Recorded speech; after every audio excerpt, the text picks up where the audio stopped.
De Don Charles Poulet, Histoire de l'Église, troisième partie, chapitre 5, le Concile de Bâle, suite. 3. La question hussite. Le seul service que le Concile de Bâle ait rendu fut de négocier avec les Hussites, en 1433. Leurs envoyés demandèrent la liberté de prédication, l'interdiction des biens temporels pour le clergé, la communion sous les deux espèces. Le parti hussite modéré finit par s'entendre avec les délégués bâlois venus à Prague.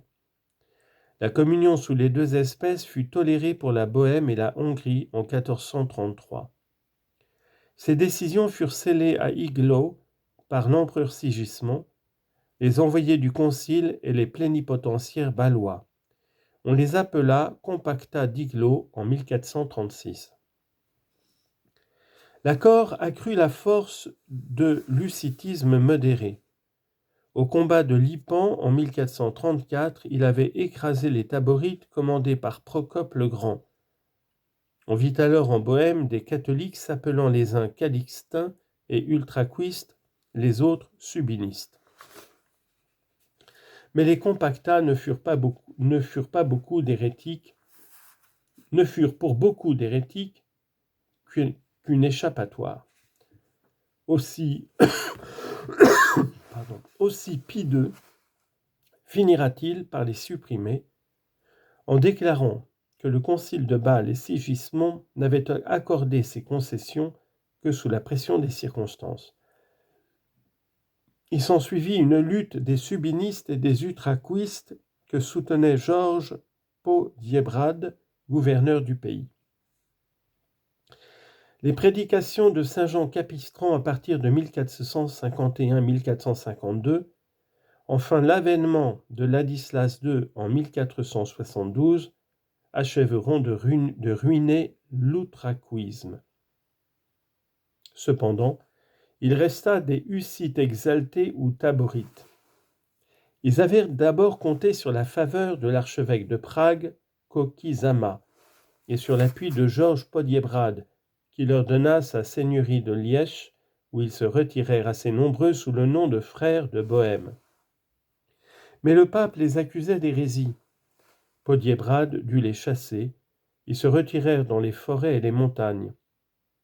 Il y avait sur les frontières austro-moraves des Vaudois émigrés qui prétendaient posséder des évêques légitimes, descendants sans interruption des apôtres. Par eux, les frères de Bohême s'assurèrent une hiérarchie. On les verra s'allier à Luther, puis tomber dans le calvinisme.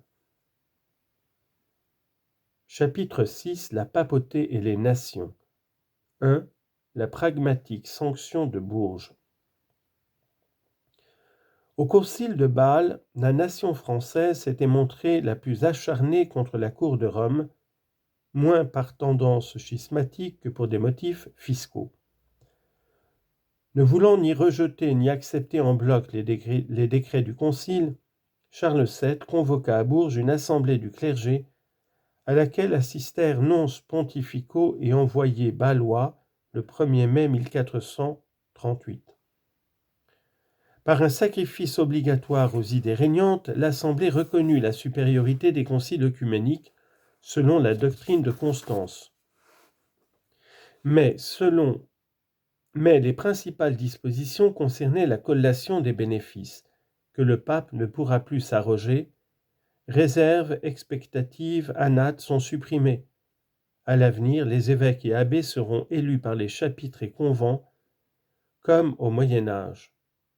Cependant, ajoutait un amendement, l'Assemblée ne voit pas d'inconvénient à ce que parfois les rois ou les princes interviennent dans les élections au moyen de 12 prières.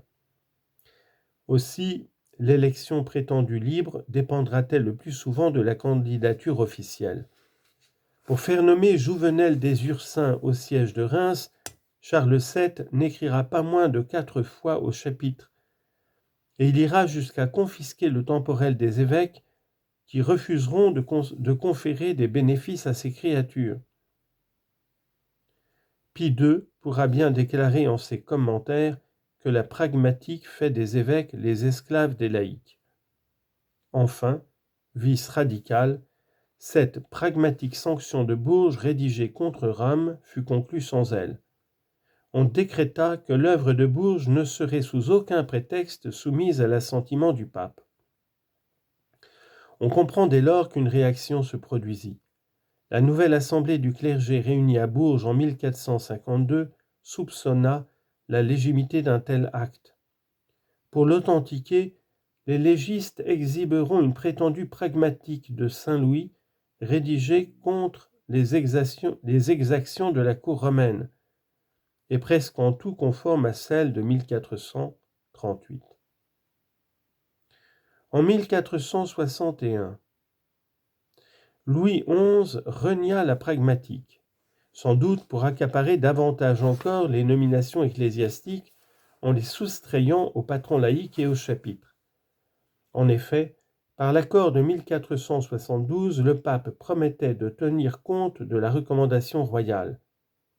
On s'acheminait ainsi vers le concordat de 1516. Mais, aux yeux des magistrats, la pragmatique demeurera la vraie charte des libertés gallicanes. 2. Les concordats allemands. En Allemagne, les rapports avec Rome se réglèrent par des concordats.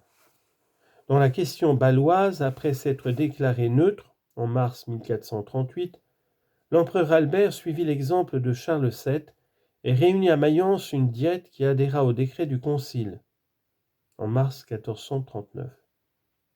Mais en 1446, Eugène IV, vainqueur, déposa les archevêques de Trèves et de Cologne, partisans de l'antipape Félix V, à Francfort-sur-le-Main.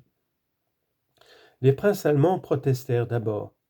Puis, grâce à l'habileté d'Aenas Silvius, secrétaire de la chancellerie de Frédéric III, on parvint à négocier un accord dit Concordat des princes. Liberté des élections, limitation des appels à Rome, reconnaissance des décrets de Constance sur la supériorité des conciles généraux, telles furent les clauses souscrites par Eugène IV, qui, concernant les décrets de Constance, ajouta toutefois cette restriction. Comme l'ont fait mes prédécesseurs, disait-il. D'ailleurs, dans une bulle secrète, Bulla Salvatoria, il rétractait par avance toute concession qui pourrait être préjudiciable au siège romain. Son successeur Nicolas V montra des dispositions conciliantes, et la diète d'Aschaffenbourg de juillet 1447 négocia avec lui un nouveau concordat, celui de Vienne, le 17 février 1448. Il maintint dans sa teneur générale le concordat d'Eugène IV, avec le principe de l'élection libre.